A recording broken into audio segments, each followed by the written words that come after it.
Shayxontohur tumani ichki ishlar organlari faoliyatini muvofiqlashtirish boshqarmasi xodimlari tomonidan o'z xatti-harakatlarida shubha uyg'otgan fuqarolar to'xtatilib ko'zdan kechirilganida har birining yonidan 11 donadan jami 22 ta tayyor qadoqlangan holatdagi qora izolentaga o'ralgan noma'lum moddalar aniqlanib, xolislar ishtirokida rasmiylashtirib olingan. Men Instagram tarmog'i orqali ish reklamasini ko'rib qoldim va uni ustiga bosganimda Telegram ijtimoiy tarmog'iga o'tdi va men u orqali shu ishga qo'shildim. Qilgan ishim bilan o'rtog'im ham shu yerga bo'lishiga sabab bo'lib qoldim. U ichida nima borligini bilmasdi. Qilgan ishimizdan qattiq pushaymonman. Toshkent shahriga remont ish qilish maqsadida kelganmiz. Shayxontohur tumani Kamolon mahallasida noma'lum moddani tashlab ketayotgan vaqtimizda ichki ishlar xodimlari kelib ushlashdi. Qilgan ishimdan pushaymonman. Qaytib bunaqa ishga yaqin ham yo'lamayman. Ushbu moddalar ekspertizaga topshirilgach, gumonlanuvchilardan olingan og'irligi 62 gram bo'lgan moddalar giyohvandlik vositalari ekani tasdiqlandi.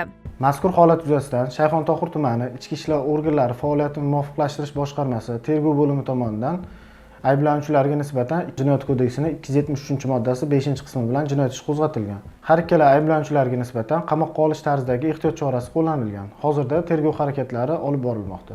Giyohvandlikdan daromad izlash o'zini halokatga yetaklash demakdir. Bu insoniy ezgu orzularidan, yoshlarni esa yorug' kelajagidan mahrum qiluvchi illatdir. Uni tanlayotgan bu kabi yoshlar bugun chuqur afsus va nadomat girdobida. Ammo endi juda kech.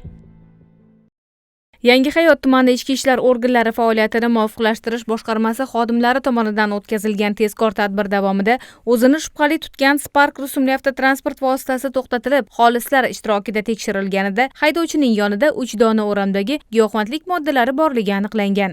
Yangihayot tumani 3-sonli IB Olchazor mahallasi hududiga biriktirilgan vaqtimda ushbu shubhali ko'ringan shaxslarga ko'zim tushdi.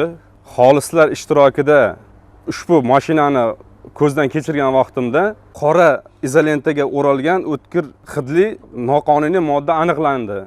Ushbu holat yuzasidan Yangihayot tumani navbatchilik qismiga zudlik bilan xabar berdim. Tezkor tergov guruhi voqea joyiga yetib keldi. Surishtiruv ishlarini olib borishdi. Men qilayotgan ishimdan javobgarlik borligini bilardim.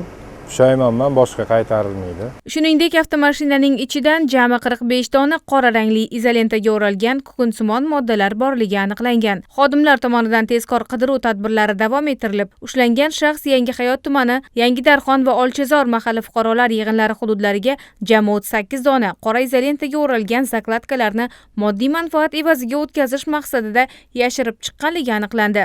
Ushbu moddalar xolislar ishtirokida olinib, ashyoviy dalil sifatida rasmiylashtirildi. Qo'lga olingan fuqaro o'zining tanishi bilan birga ushbu giyohvandlik moddalarini Telegram ijtimoiy tarmog'ida sotish uchun tayyorlab, ko'mib chiqqanligi ma'lum bo'ldi. 200 gram olib kelib beradi menga giyohvand modda. Men uni gram qilib paketchalarga solib, unga beraman. U izolenta o'raydi, olib chiqib kelib tarqatamiz. Yangihayot tumaniga 30 tacha qo'yildi bugun. O'zim 3 ta bolam bor. Pushaymonman rosa qilgan ishimdan.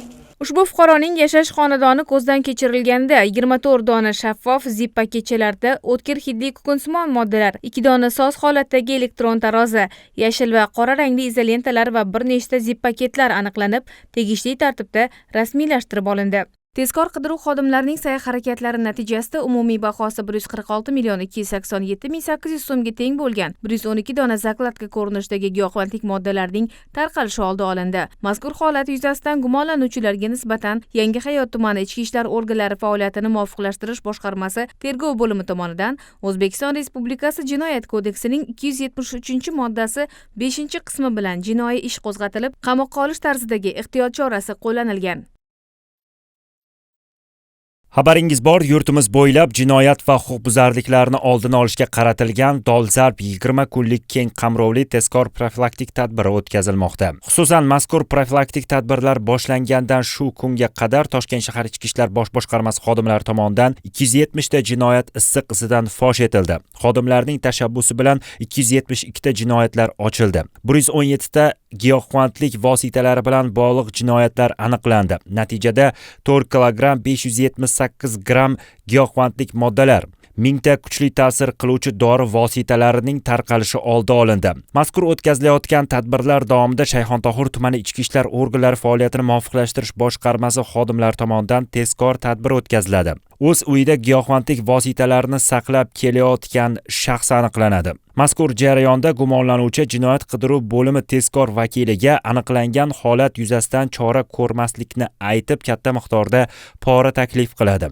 Vaziyatga to'g'ri baho bergan, qasamiyotiga sodiq qolgan tezkor vakil katta miqdordagi porani rad qiladi va gumonlanuvchiga pora berish va pora olish qonunga xilofligini bir necha bor ta'kidlaydi. Ammo fuqaro fikrida qat'iy turib oladi. Uydan giyohvandlik moddalariga o'xshash narsalar aniqlandi. Ushbu narsalarni demak xolislar ishtirokida bayonnoma rasmiylashtirib olindi.